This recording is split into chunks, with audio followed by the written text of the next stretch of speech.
Y hermanas, nuevamente está con ustedes el hermano Alexander Castellanos, siempre desde la Iglesia de Cristo en la República de El Salvador. Vamos siempre a pedir la dirección de nuestro Señor y luego daré las indicaciones.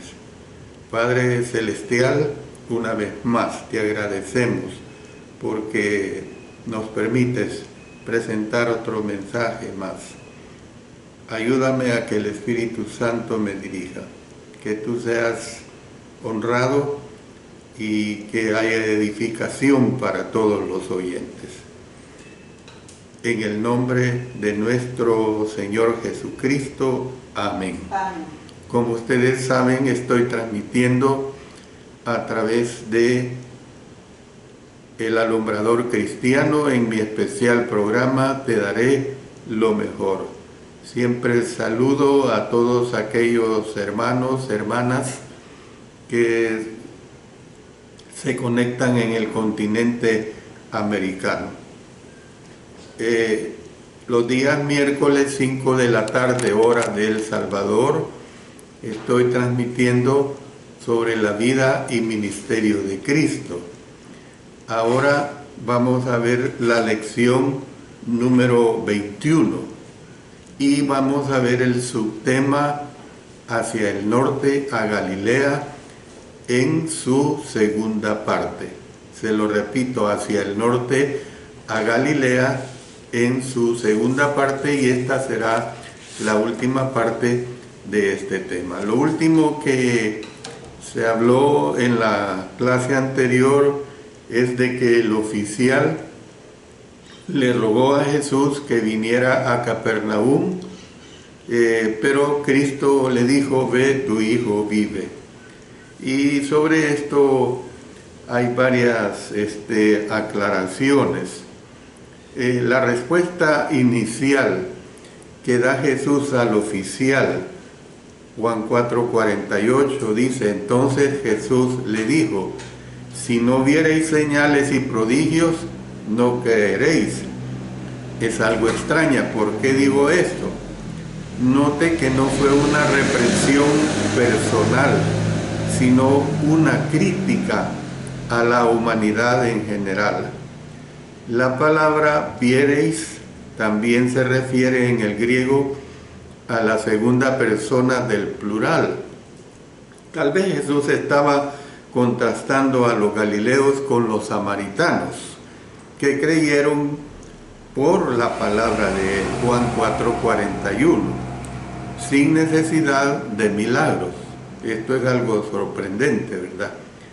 Tal vez las palabras tenían como propósito probar la fe del hombre. Como haya sido, las palabras no hicieron desistir al oficial, quien de hecho creyó en Jesús. También hay otra aclaración en relación: creyó él toda su casa.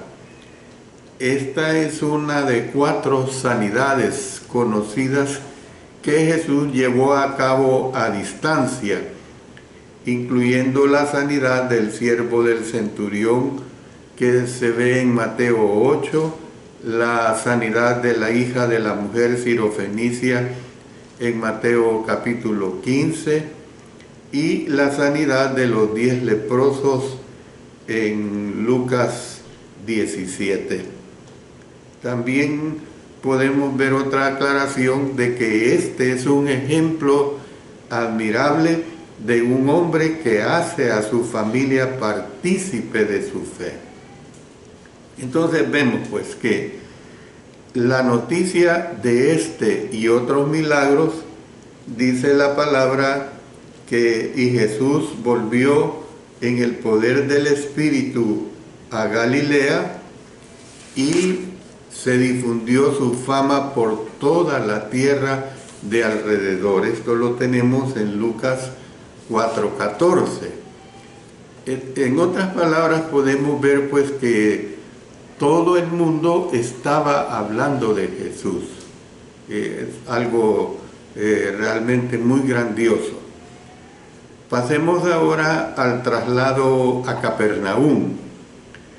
Una de las primeras acciones de Jesús en Galilea consistió en hacer de Capernaum su base de operaciones.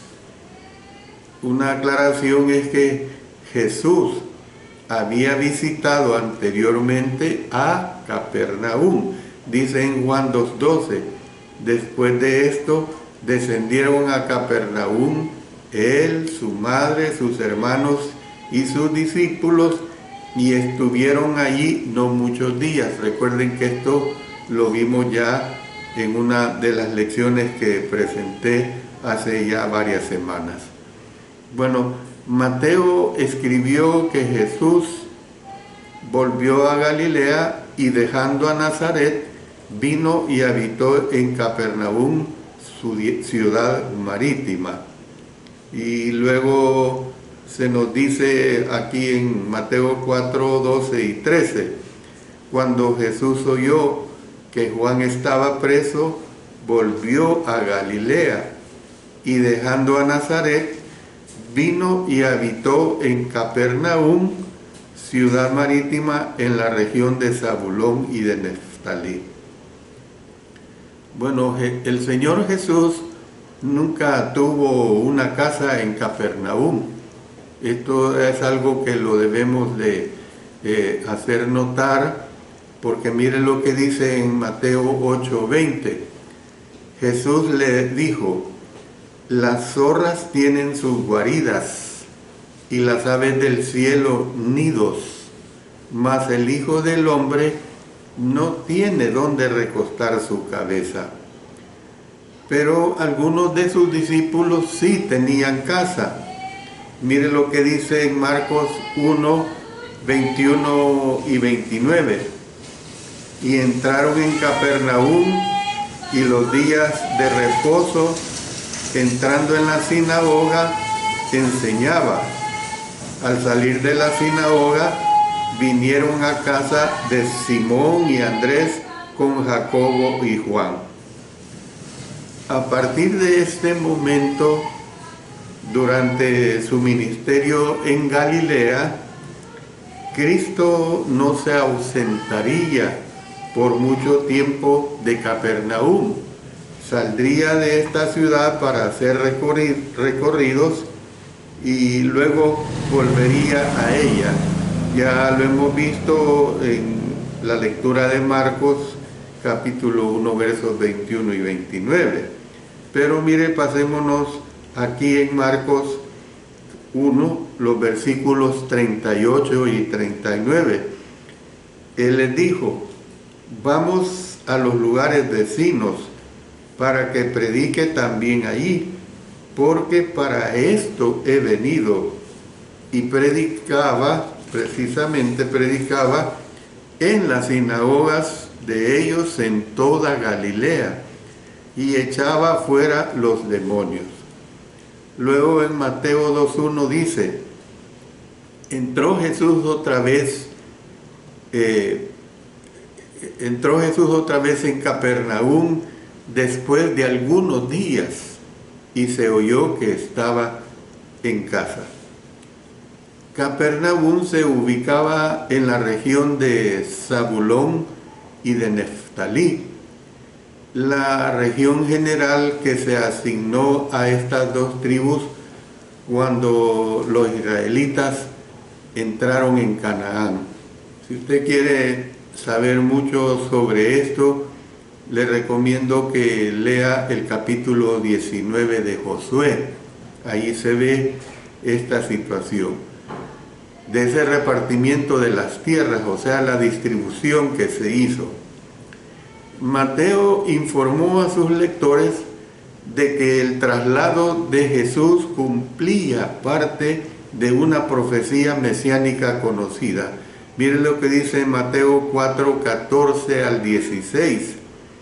Para que se cumpliese lo dicho por el profeta Isaías cuando dijo, tierra de Zabulón y tierra de Neftalí, camino del mar, al otro lado del Jordán, Galilea de los gentiles. El pueblo asentado en tinieblas vio gran luz, y a los asentados en región de sombra de muerte, luz les resplandeció. Esto era una profecía que venía desde hacía 700 años con el profeta Isaías. Isaías nos dice en este capítulo 9, versículos 1 y 2, mas no habrá siempre oscuridad para la que está ahora en angustia, tal como la aflicción que le vino en el tiempo que livianamente tocaron la primera vez a la tierra de Zabulón y a la tierra de Neftalí, pues al fin llenará de gloria el camino del mar de aquel lado del Jordán, en Galilea de los gentiles. Noten este versículo 2, el pueblo que andaba en tinieblas vio gran luz, los que moraban en tierra de sombra de muerte, luz les resplandeció sobre ellos. Una aclaración que podemos ver es que leamos los versículos 6 y 7 de Isaías 9 de esta profecía, que pueden ser más conocidos para usted. Ahí dice: porque un niño nos es nacido, hijo nos es dado, y el principado sobre su hombro, y se llamará su nombre Admirable, Consejero, Dios fuerte, Padre eterno, Príncipe de paz. Lo dilatado de su imperio y la paz no tendrán límite sobre el trono de David y sobre su reino, disponiéndolo y confirmándolo en juicio y en justicia desde ahora y para siempre. El celo de Jehová de los ejércitos hará esto. Bueno, entremos a otra parte. ¿Qué es lo que quiero que veamos? Se necesita ayuda. ¿Por qué digo que se necesita ayuda?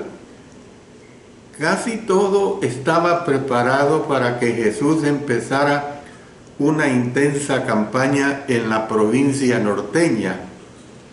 Necesitaba un componente más, discípulos a tiempo completo.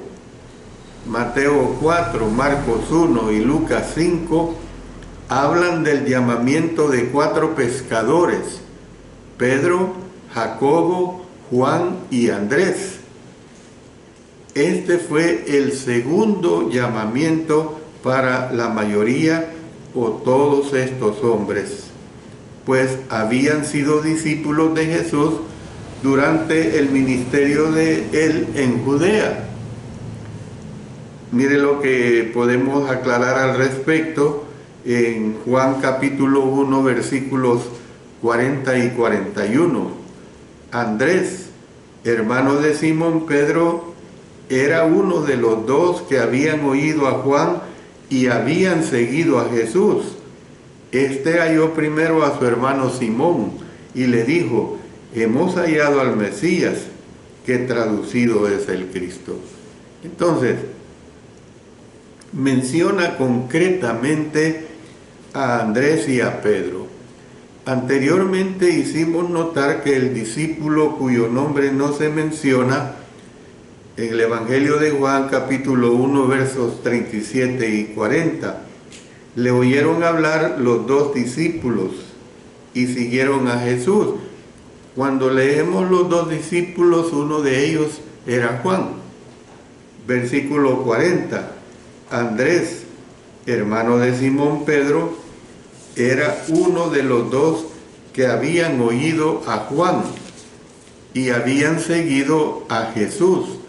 Era probablemente Juan, lo que estoy diciendo, ¿verdad? También observamos que la redacción del texto puede sugerir que Juan halló a su hermano Jacobo del mismo modo que Andrés halló a su hermano Pedro. A medida que continuemos, hermanos y hermanas, este estudio descubriremos que en el llamado de Jesús al discipulado hubo 3 etapas. Se las voy a mencionar. ¿Cuáles son esas 3 etapas? La primera fue una invitación a seguirlo y a aprender de él. Se lo repito. La primera fue una invitación a seguirlo y a aprender de él. Este llamado no necesariamente suponía renunciar a la familia o al trabajo, tal como lo ilustran los pescadores que volvieron a su ocupación anterior. Durante su ministerio, Jesús tuvo muchos obreros a tiempo parcial. Una vez envió a 70 discípulos a predicar. Mire, vamos a consultar en Lucas, en el capítulo 10, vamos a consultar los versos 1 hasta el 10. Lucas capítulo 10, versos 1 hasta el 10. Dice, hablando allí de esa misión de los 70, después de estas cosas designó el Señor también a otros 70, a quienes envió de 2 en 2 delante de él a toda ciudad y lugar a donde él había de ir. Y les decía, la mies a la verdad es mucha, mas los obreros pocos. Por tanto, rogad al Señor de la mies que envíe obreros a su mies. Id, y he aquí yo os envío como corderos en medio de lobos. No llevéis bolsa ni alforja ni calzado, y a nadie saludéis por el camino. En cualquier casa donde entréis, primeramente decid, paz sea en esta casa. Y si hubiere allí algún hijo de paz, vuestra paz reposará sobre él, y si no, se volverá a vosotros. Y posad en aquella misma casa, comiendo y bebiendo lo que os den, porque el obrero es digno de su salario. No os paséis de casa en casa.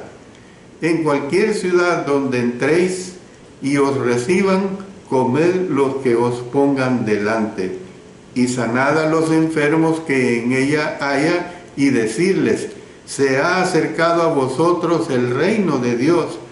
Mas en cualquier ciudad donde entréis y no os reciban, saliendo por sus calles, decid, aún el polvo de vuestra ciudad que se ha pegado a nuestros pies, lo sacudimos contra vosotros.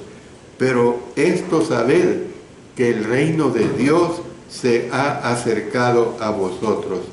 Y os digo que en aquel día será más tolerable el castigo para Sodoma que para aquella ciudad.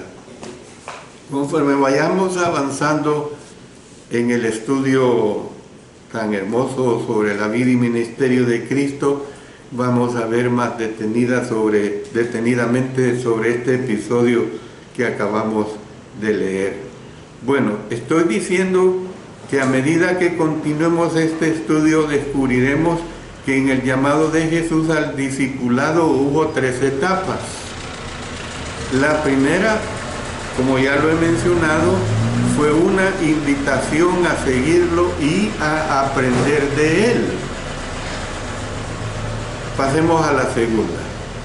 La segunda etapa era el discipulado a tiempo completo.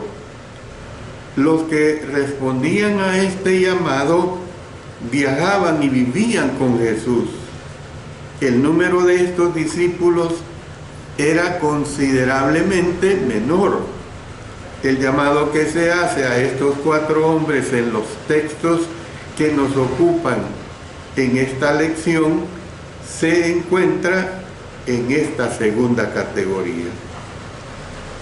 La tercera etapa se alcanzó cuando Jesús eligió a 12 de sus discípulos para que fueran apóstoles. Se la repito, la tercera etapa se alcanzó cuando Jesús eligió a 12 de sus discípulos para que fueran apóstoles. Más adelante también le digo que estudiaremos este trascendental evento.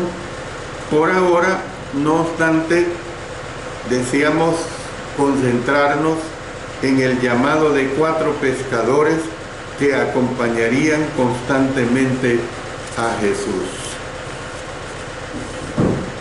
Los 3 evangelios sinópticos relatan este llamado. Los 3 pasajes demuestran la dificultad que supone combinar pasajes para formar una armonía. Mateo y Marcos hablan de 4 hombres que son llamados, mientras que Lucas solo menciona a 3.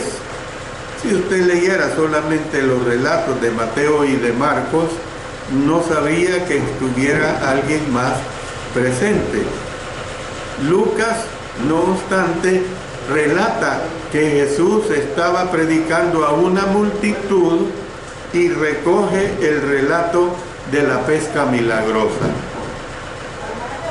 Debido a las diferencias, hay quienes concluyen que Lucas se refiere a una ocasión diferente de la de Mateo y de Marcos.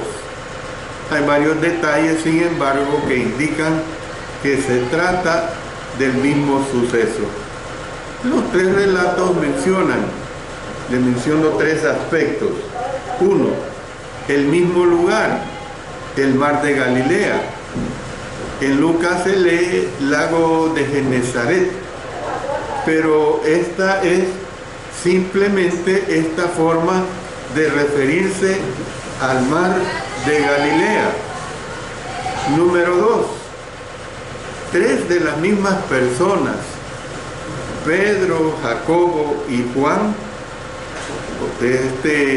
se mencionan, pues. Mateo y Marcos también menciona a un 4.º hombre, a Andrés. Lucas no menciona específicamente a Andrés. Sin embargo, Pedro tenía a alguien más en la barca con él que no era Jacobo ni Juan. Andrés, su hermano, trabajaba con él como pescador. Entonces, simplemente pues es otra forma de referirse al mar de Galilea. Mateo y Marcos también mencionan a un 4.º hombre, a Andrés. Lucas no menciona específicamente a Andrés. Sin embargo, Pedro tenía a alguien más en la barca con él que no era Jacobo ni Juan. Andrés, su hermano, trabajaba con él como pescador. Y el punto número 3 que vemos para mostrar estas diferencias, que se refiere a una misma situación, se habla que es la misma actividad, lavado y reparación de redes. Luego el punto número 4 es el mismo llamado a ser pescadores de hombres, y el punto número 5 es que es la misma respuesta, dejarlo todo y seguir a Jesús. Entonces vemos que si los 3 relatos se refieren a la misma ocasión, ¿cómo se pueden reconciliar? Considere la siguiente posibilidad. Cuando existen diferencias entre los relatos, basta con saber que se pueden reconciliar, aunque no sepamos exactamente cómo. Eso no nos interesa. El asunto es que se pueden reconciliar. Eso es lo importante, y que no hay ninguna contradicción en relación a la enseñanza que se está dando.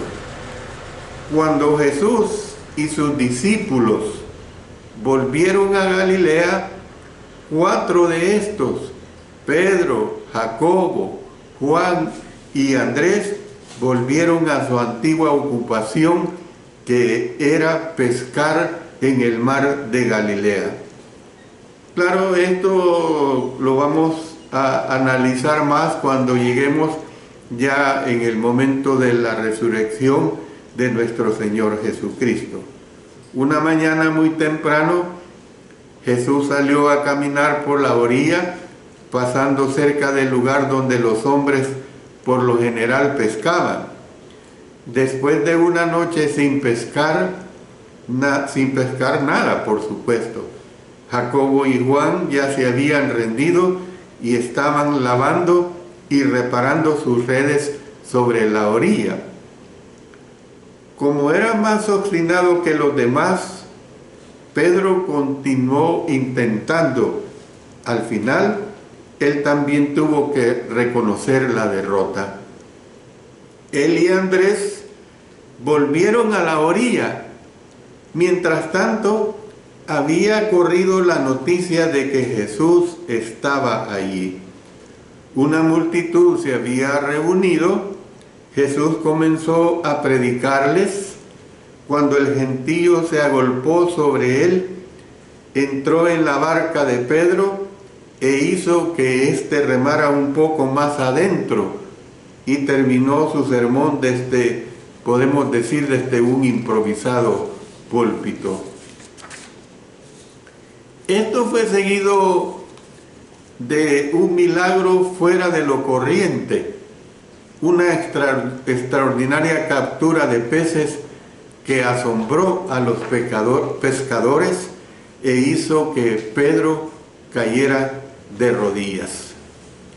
De este modo, pues, Jesús preparó el corazón de los pescadores para que respondieran a su llamado. Mateo recogió el llamado y la respuesta de ellos.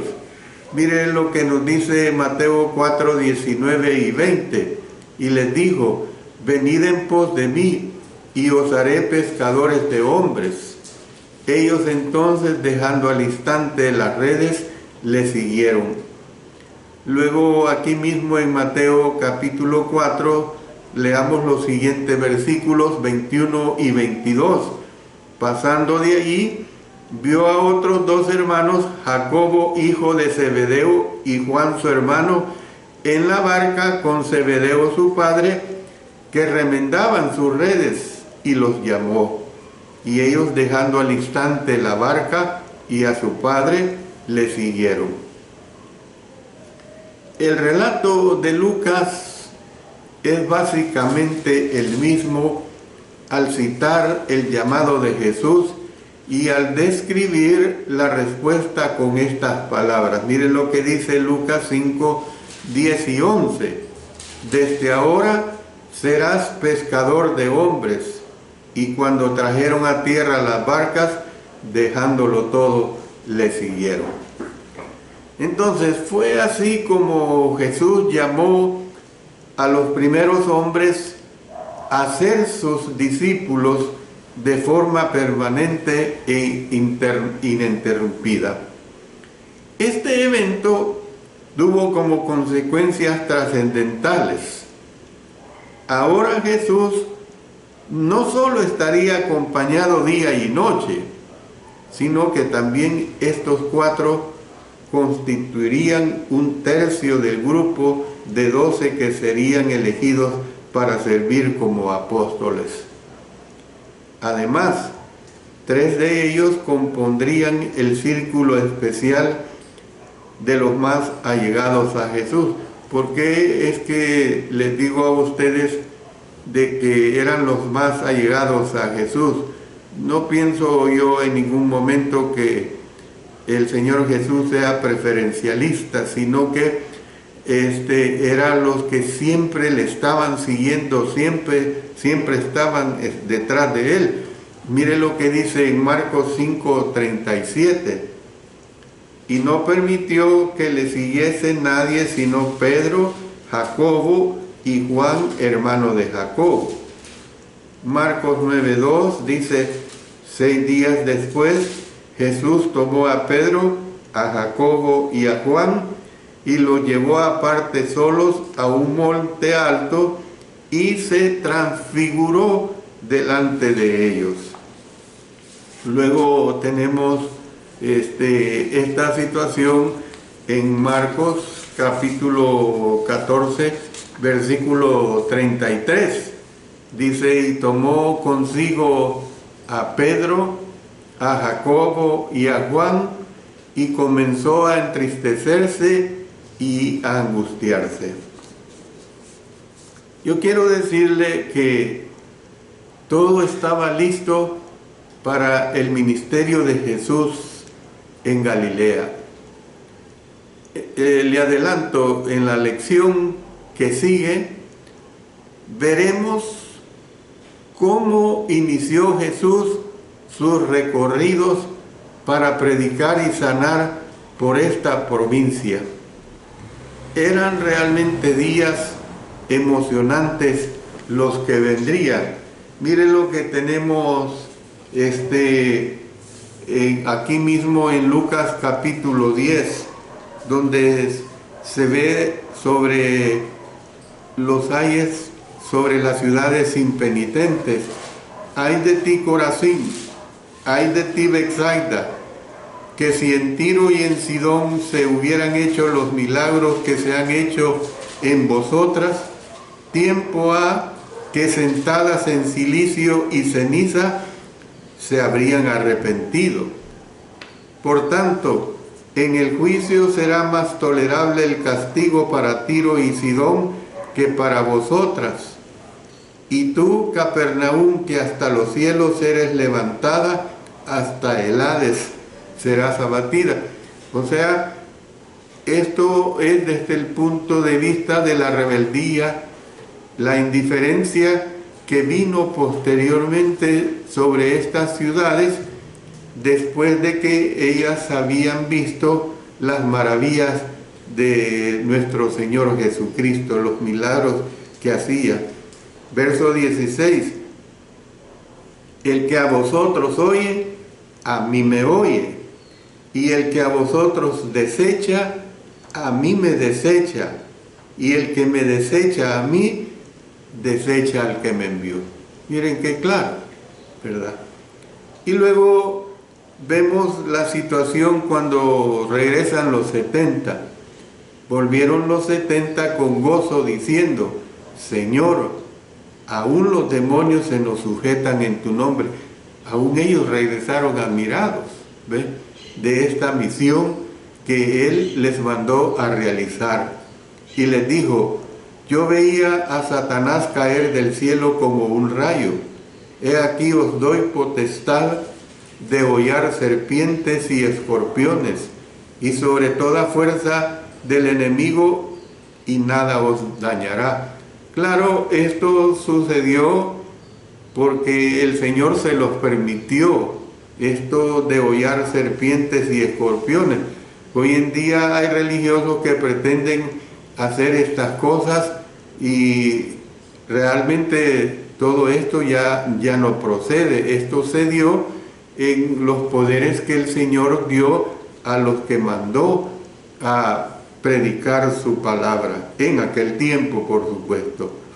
Pero no os regocijéis de que los espíritus se os sujetan, sino regocijaos de que vuestros nombres están escritos en los cielos. O sea, la lección que el Señor les da es en el sentido de que no se sintieran como vanagloriosos en esta obra, de que los espíritus se sujetan o se sujetaban pues a ellos, sino que Él les da la advertencia de regocijarse de que vuestros nombres estén escritos en los cielos. O sea, es como, me pongo yo como ejemplo para no dañar a nadie, como quien dice, no, el hermano Alexander Castellanos, como ha predicado más de 50 años el Evangelio, él es poderoso. No, No, en ningún momento quiero tener esa actitud, hermanos. Yo quiero estar siempre bajo la voluntad de nuestro Dios, la voluntad de nuestro Señor Jesucristo, y haciendo lo que Él me manda hacer sin ningún tipo de jactancia. Cuando llegue el tiempo apropiado, voy a presentarles un mensaje acerca de la mujer samaritana junto al pozo. Podría decirles de que esto es una lección tan hermosa para predicar sobre cómo comunicar, sobre cómo confrontar y cómo convertir a otros. Además, este pasaje se puede usar como la base de enseñar pues la sencillez de una persona que abre su corazón a Cristo Jesús. Y esto es lo que nosotros realmente tenemos que entender, que las personas abran su corazón a Cristo Jesús. El relato pues del llamado que hace Jesús de los 4 pescadores tiene muchas posibilidades, porque ¿qué es lo que dice? Le dijo a Pedro el mandamiento: boga mar adentro, boga mar adentro. Es decir, le estaba diciendo, tienes que pensar en grande en cuanto a la obra del Señor. La respuesta de Pedro, aquí lo trato como Pedro, no como apóstol, porque no estaba convertido como un apóstol. La respuesta de Pedro le dice: en tu palabra echaré la red. Podemos ver pues que esto es una declaración para animar a todos a hacer la voluntad del Señor. Entiendan las personas plenamente o no los mandamientos de Dios. Entonces, nosotros podemos ver pues cómo es que Lucas capítulo 5 nos enseña en el sentido de hacer una comparación pues entre pescar peces y pescar hombres, que es muy diferente, y es una gran obra que el Señor nos manda que nosotros hagamos, de pescar hombres a través del Evangelio poderoso de nuestro Señor Jesucristo. Por eso el apóstol Pablo dijo: porque no me avergüenzo del Evangelio, porque es poder de Dios para salvación al judío primeramente y también al griego. El Evangelio da salvación a toda persona que lo desea, a toda persona que realmente lo quiere. Yo voy a terminar esta lección aquí en esta parte. En el próximo miércoles vamos a presentar otro mensaje, siempre con la misma cadena de pensamiento que traigo acerca de la vida y ministerio de nuestro Señor Jesucristo. Oremos. Padre Celestial, te damos agradecimientos múltiples porque tú nos permites predicar tu palabra. Tú nos permites, Señor, que todo se haga de acuerdo a tu santa voluntad, y que este evangelio poderoso sirva pues para cimentarnos más en nuestra fe, sirva también para convertir las almas a nuestro Señor Jesucristo. Padre, lo hacemos todo en el poderoso nombre de Cristo Jesús. Amén. Amén.